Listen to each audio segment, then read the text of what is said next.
राष्ट्रवादी काँग्रेस शरदचंद्र पवार पक्षाचा उद्या 10 जूनला सकाळी 10 वाजता वर्धापन दिनाचा कार्यक्रम आयोजित पुण्यात करण्यात आलेला आहे. खरं म्हणजे हा वर्धापन दिन मागच्या वर्षी आम्ही अहमदनगरला आयोजित केला. प्रचंड पाऊस त्यावेळी आम्हाला अनुभवायला मिळाला आधी 4 दिवस, आणि ते सगळं मैदान दुरुस्त करेपर्यंत आम्हाला बरेच उठाबशा काढाव्या लागल्या. आणि त्यामुळं 10 जूनला यावर्षी पण आपण जर वेदर कंडिशन्स बघितल्या असत्या तर 8-9ला देखील पाऊस होता. 10 जूनला पाऊस दाखवत नव्हता, आणि त्यामुळं याच्यात रिस्क घेऊ नये अशी आम्ही पक्षांतर्गत चर्चा केली.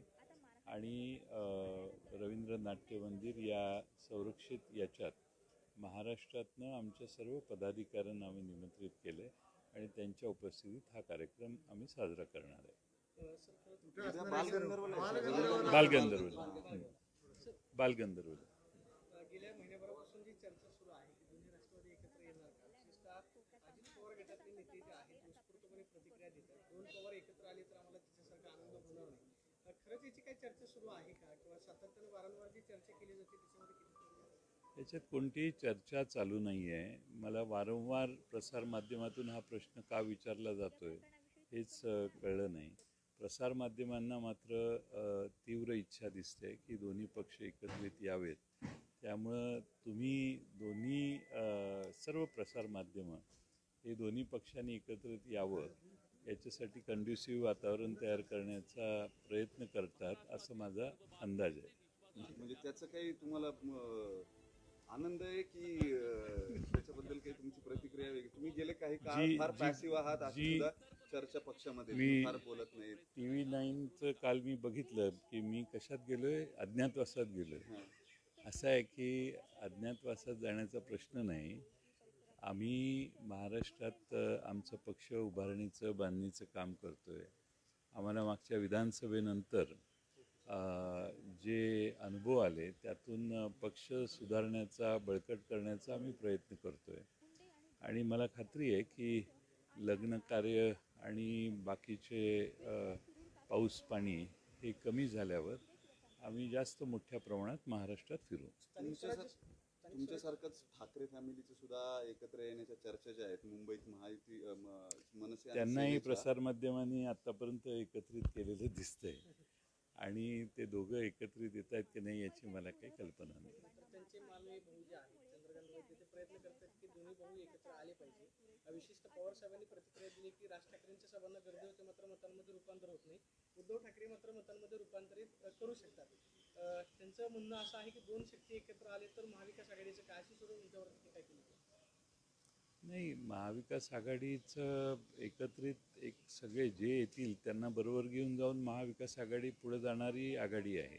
त्यामुळे मला काही अडचण वाटत नाही. स्थानिक स्वराज्य संस्थांमध्ये काही डिफाईन झालंय का महाविकास? शिवसेनेचा निर्णय आहे. शिवसेनेने जर ठरवलं की त्यांनी एकत्रित यायचं तर त्यांचं सगळ्यांचं स्वागत. या महाविकास आघाडीची ताकद वाढवण्यासाठी जे आवश्यक आहे, शक्य आहे ते करणं अभिप्रेत आहे. म्हणजे राज ठाकरेंचंही स्वागत कराल महाविकास आघाडी जर ते एकत्र आले सेना मनसे? राज ठाकरे प्रभावी वक्ते आहेत, यात काही शंका नाही.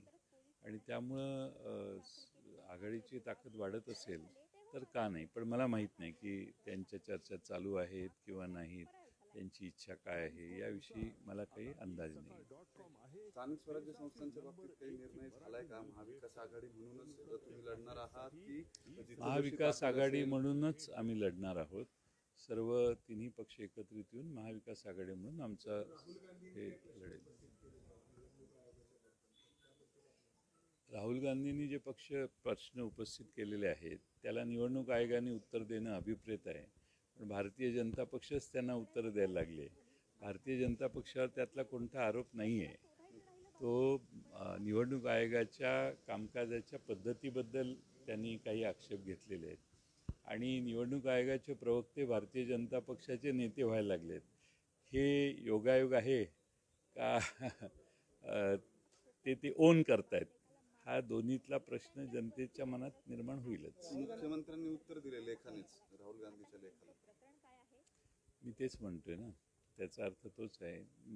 निवडणूक आयोगाने उत्तर देणं शक्य आहे आणि शेवटी निवडणूक आयोगाने उत्तर देणं जिथं अभिप्रेत आहे तिथे इतरांनी उत्तर दिलं तर त्याचं समर्थन करणं शक्य नाही, कारण निवडणूक आयोगानेच उत्तर दिलं पाहिजे.